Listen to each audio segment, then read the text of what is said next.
प्यारे बच्चों को नमस्कार। तो कैसे हैं आप सभी। आज एक बहुत महत्वपूर्ण topic UP triple S C PET परीक्षा के लिए हम इकोनॉमिक्स का पढ़ने वाले हैं। 1991 के आर्थिक सुधार और 1991 की नई औद्योगिक नीति जो आई थी, यहां से एक प्रश्न जरूर आपके एग्जाम में बनेगा, तो वीडियो के अंत तक बने रहिएगा। बहुत काम का टॉपिक है, ठीक है जी। तो प्यारे बच्चों, जब आप जानते हैं कि 1990 के दशक में देश की इकोनॉमिक कंडीशन खराब होने लगी, तो हमें इकोनॉमिक रिफॉर्म्स करने पड़े, अर्थव्यवस्था में सुधार करना पड़ा। जैसे मोटरसाइकिल जो आपकी प्यारे बच्चों ठीक नहीं काम करती, सर्विस नहीं करवाते, तो इंजन खराब हो जाता है। इसी प्रकार से देश की अर्थव्यवस्था में ये नुकसान पहुंचा था, दिक्कत आई थी। तो इसे हम एलपीजी रिफॉर्म्स के नाम से जानते हैं। ये 1991 में देश की अर्थव्यवस्था में किए गए आर्थिक सुधार थे। हमने इन्हें न्यू इकोनॉमिक पॉलिसी, नई आर्थिक नीति का भी नाम दिया है। जब हमारे देश में विदेशी मुद्रा का संकट आया था, ठीक है, और हमारा विदेशी मुद्रा भंडार खत्म हो गया था, और इस आर्थिक संकट से बचने के लिए हमें आईएमएफ के पास जाना पड़ा। और आईएमएफ ने हमारे सामने कुछ प्यारे बच्चों शर्तें रखी कि हम तुम्हें मदद तो करेंगे, पैसा तो देंगे, लेकिन आपको कुछ शर्तें माननी पड़ेंगी। हमारे पास केवल उस समय $1 बिलियन का विदेशी मुद्रा भंडार बचा था, जो 15 दिन का व्यापार हम कर सकते थे, ठीक है। तो ये दिक्कत थी बहुत बड़ी कि 15 दिन बाद हम ट्रेड कैसे करेंगे, और कारण भी समझेंगे अभी। और इस समय जब आर्थिक सुधार किया गया, ये एलपीजी सुधार हुए, उस समय के फाइनेंस मिनिस्टर थे मनमोहन सिंह और प्रधानमंत्री थे नरसिम्हा राव, ठीक जी। आगे बात करें कि 1991 का जो आर्थिक संकट आया, इसके मुख्य रीजन क्या रहे। सबसे पहली बात यह कि हमारा जो फॉरेक्स रिजर्व है, विदेशी मुद्रा भंडार है, वो प्यारे बच्चों कम हो गया। भारत का विदेशी मुद्रा भंडार जो है इतना कम हो गया कि केवल 15 दिन तक आयात के लिए पर्याप्त था। हम आयात केवल 15 दिन तक कर सकते थे इंपोर्ट, यानी कि $1 बिलियन विदेशी मुद्रा भंडार हमारा बचा था, केवल $1 बिलियन। हमारा जो भुगतान संतुलन है वो बिगड़ गया था, आयात अधिक करना पड़ रहा था और निर्यात हमारे देश का बहुत कम, मतलब सामान हम मंगा दूसरे देशों से ज्यादा रहे थे, तो डॉलर ज्यादा रहा था, और जो निर्यात है हमारा, एक्सपोर्ट है बेचना, वो कम हो पा रहा था। तो हमारा बैलेंस ऑफ पेमेंट बिगड़ गया था, संकट आ गया था। बढ़ता राजकोषीय घाटा, सरकार का खर्च बढ़ रहा था और आय सरकार की कम थी, इसीलिए सरकार को दुनिया भर का कर्जा लेना पड़ रहा था। इसके लिए भारत पर ऋण का बोझ बढ़ रहा था। भारत पर उस समय 72,000 करोड़ रुपए से अधिक का विदेशी कर्ज हो गया था और देश दिवालिया होने की कगार पे आ गया था। ये 1991 की घटना है। मुद्रास्फीति यानी कि महंगाई, इन्फ्लेशन जो है वो 13 से 14% बढ़ गई थी। आम लोगों को महंगाई का सामना करना पड़ रहा था। साथ के साथ जो अरब के देश हैं, खाड़ी के देश जिन्हें कहा जाता है, उनमें आपस में युद्ध बच रहा था, जिसके कारण तेल की कीमतें, जो क्रूड ऑयल है, कच्चा तेल हम बाहर से मंगाते हैं, उसकी कीमतों में भारी उछाल देखने को मिला। तो इस कारण से हमारे देश की इकोनॉमी कोलैप्स यानी कि खत्म होने की कगार पे आ गई कि हमारे पास केवल $1 बिलियन बचे थे, जिनसे हम 15 दिन का ट्रेड कर पाए। हमारे पास विदेशी मुद्रा भंडार बिल्कुल खत्म। तो अब हमने सुधार के लिए तत्कालिक सरकार ने प्यारे बच्चों कदम उठाए कुछ, जिसमें से आईएमएफ से सहायता ली। भारत ने अंतरराष्ट्रीय मुद्रा कोष, जब भी किसी देश का विदेशी मुद्रा भंडार खत्म होता है या समाप्त होता है, संकट आता है, बैलेंस ऑफ पेमेंट जो है वो गड़बड़ाता है, बीओपी आपका, तो ये आईएमएफ मदद करता है। आईएमएफ से हमने 2.2 बिलियन आपातकालीन ऋण लिया था, लेकिन इसके बदले आईएमएफ ने कुछ आर्थिक सुधारों की शर्तें रखी थी, वो अभी डिस्कस करेंगे।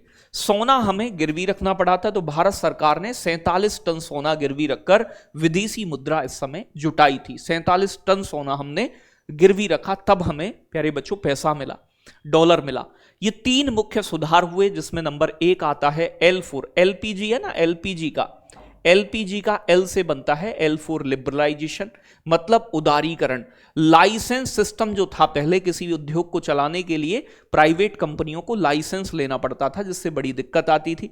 तो आईएमएफ के कहने पर हमने इस लाइसेंसिंग सिस्टम को खत्म किया, यानी कि जो लाइसेंसिंग प्रणाली है इसमें ढील दी गई और कई क्षेत्रों को निवेश के लिए खोल दिया गया कि आप इसमें दूसरे देश के लोग भी निवेश कर सकते हैं।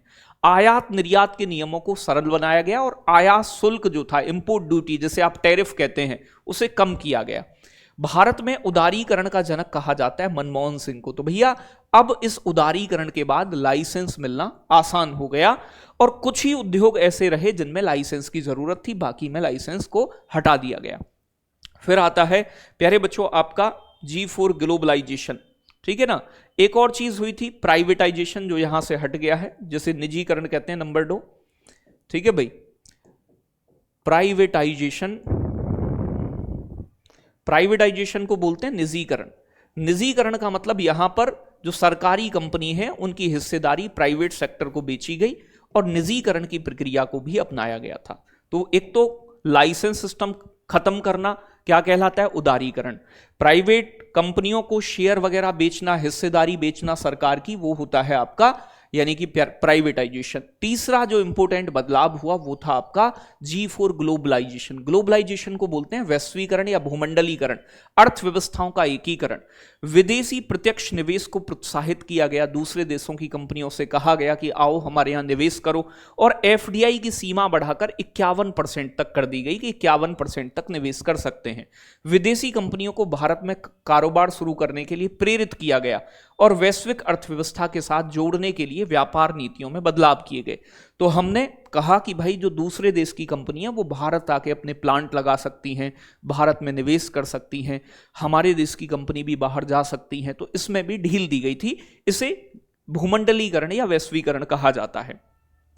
विदेशी मुद्रा सुधार भी किए गए, भारतीय रुपया का अवमूल्यन किया गया। आपको पता है 1991 में 2 बार, एक तो 1 जुलाई को और एक बार 3 जुलाई को, 2 चरणों में भारतीय मुद्रा की कीमत कम की गई। IMF की शर्त थी ये भी, 20% तक कीमत हमने अपने रुपए की डॉलर के कंपैरिजन में कम की थी, जिससे कि हमारा निर्यात सस्ता हो गया जो बढ़ गया और आयात महंगा हो गया था। विनिमय दर प्रणाली, विनिमय दर होता है एक्सचेंज रेट, डॉलर के बदले रुपया कितने रुपए का होगा। ये पहले फिक्स एक्सचेंज रेट हुआ करता था, लेकिन इसे 1993 में हमने चेंज करके लचीला विनिमय दर, फ्लेक्सिबल एक्सचेंज रेट पर रखा कि बाजार तय करेगा कि रुपए और डॉलर की कीमत क्या होंगी। तो आज आप देखते हो कि डॉलर गिर गया, रुपया उठ गया, रुपया गिर गया, हालांकि रुपया ही गिरता है। तो ये सभी आजकल मार्केट बेस्ड होता है। फ्लेक्सिबल एक्सचेंज रेट को हमने 1993 में अपनाया था। और फिर नई औद्योगिक नीति आई और यहीं से उदारीकरण की शुरुआत हुई थी, जो हम डिस्कस करके आए। तो नई औद्योगिक नीति 1991 में आई, जिसमें हमें 24 जुलाई 1991 को तत्कालिक वित्त मंत्री डॉक्टर मनमोहन सिंह ने प्रस्तुत किया था। इसका उद्देश्य देश से लाइसेंस प्रणाली यानी कि कोटा सिस्टम को खत्म करना था और वैश्विक कंपटीशन को बढ़ाना था और अर्थव्यवस्था के दरवाजे ओपन करना दूसरे देश की कंपनियों के लिए। इसमें मुख्य क्या बदलाव किए गए, तो उदारीकरण किया गया था। मैंने आपको बताया ना, औद्योगिक लाइसेंसिंग का उन्मूलन हुआ, जो उद्योगों में लाइसेंस लेने पड़ते थे कुछ उद्योगों को छोड़कर, जैसे रक्षा का उद्योग है कोई, ठीक है, रक्षा उपकरण बना रहा है, परमाणु ऊर्जा बना रहा है, रेलवे को छोड़कर। साथ के साथ जैसे कि आज भी आप देखोगे कोई खतरनाक रसायन है, ठीक है भाई, खतरनाक रसायन हुआ आपका, या फिर आप शराब या तंबाकू उत्पादन कर रहे हैं, ठीक है, इनमें अब भी, ठीक है जी, इनमें अब भी लाइसेंस लेने की जरूरत पड़ती है। या फिर विस्फोटक बना रहे हैं आप, विस्फोटक, तो इन चीजों में अब भी लाइसेंस लेना पड़ता है। बाकी उद्योगों के लिए लाइसेंस सिस्टम को खत्म कर दिया गया। साथ के साथ प्यारे बच्चों, सार्वजनिक क्षेत्र में सुधार, सरकारी क्षेत्र में, पब्लिक सेक्टर में सरकार ने सार्वजनिक क्षेत्र के लिए जो रिजर्व उद्योग थे कि इन्हें सरकार चलाएगी 17, उन्हें घटाकर 8 कर दिया, 8। और वो धीरे धीरे बाद में घटकर अब इनकी संख्या केवल 2 रह गई है कि 2 ही सरकार के लिए रिजर्व उद्योग हैं। एक परमाणु ऊर्जा जो बड़े सेंसिटिव होते हैं, और रेलवे, प्यारे बच्चों आपका ये दोनों अभी सरकार के अंडर में है। बाकी में प्राइवेट सेक्टर आगे आ सकता है, कोई दिक्कत नहीं है। साथ के साथ विनिवेश, विनिवेश बोलते हैं बेटा डिसइन्वेस्टमेंट। सरकार ने सार्वजनिक क्षेत्र के जो पब्लिक सेक्टर अंडरटेकिंग्स, महारत्न, मिनीरत्न कंपनी है, इनमें अपनी हिस्सेदारी बेचनी शुरू की निजी क्षेत्र को, ठीक है। इसका उद्देश्य था सरकार का वित्तीय बोझ कम करना और सरकार के पास पैसा आए और पब्लिक सेक्टर अंडरटेकिंग्स जो है इनका प्रदर्शन अच्छा हो, इनका उत्पादन अच्छा हो। तो विनिवेश का मतलब है सरकारी कंपनियों की हिस्सेदारी प्राइवेट सेक्टर को बेची गई। साथ के साथ वैश्वीकरण को मैंने आपको बताया, वैश्वीकरण के माध्यम से हमने अपने अर्थव्यवस्था के दरवाजे खोले, विदेशी निवेश की अनुमति दी और 51% तक एफडीआई, फॉरेन डायरेक्ट इन्वेस्टमेंट को हमने स्वचालित ऑटोमेटिक मार्ग से आने की अनुमति दी, जिससे कि विदेशी निवेश बढ़ा। विदेशी निवेश होता है तो डॉलर में ही पैसा आता है। ठीक है भाई, तो ये मुख्य सुधार हुए थे, इन सभी को आपको मैंने एक बार रिवाइज करा दिया है। तो एलपीजी सुधार में एल का मतलब है लिबरलाइजेशन, मतलब लाइसेंस सिस्टम को खत्म किया गया, कुछ ही क्षेत्र के लिए लाइसेंस रिजर्व रखे गए। पी का मतलब प्राइवेटाइजेशन, मतलब निजीकरण, सरकारी जो कंपनियां हैं उनके शेयर, उनकी हिस्सेदारी प्राइवेट लोगों को बेची गई या दी गई। और जी का मतलब है ग्लोबलाइजेशन, जिसमें हमने दूसरे देश की कंपनियों को भारत आने के लिए दरवाजे ओपन किए और अपनी अर्थव्यवस्था का एकीकरण किया। उम्मीद है टॉपिक आपके समझ में आया होगा। एक प्रश्न आपके एग्जाम में जरूर देकर जाएगा, बहुत महत्वपूर्ण है। बहुत सारा प्यार, love you, take care, bye bye, जय हिंद, जय भारत साथियों।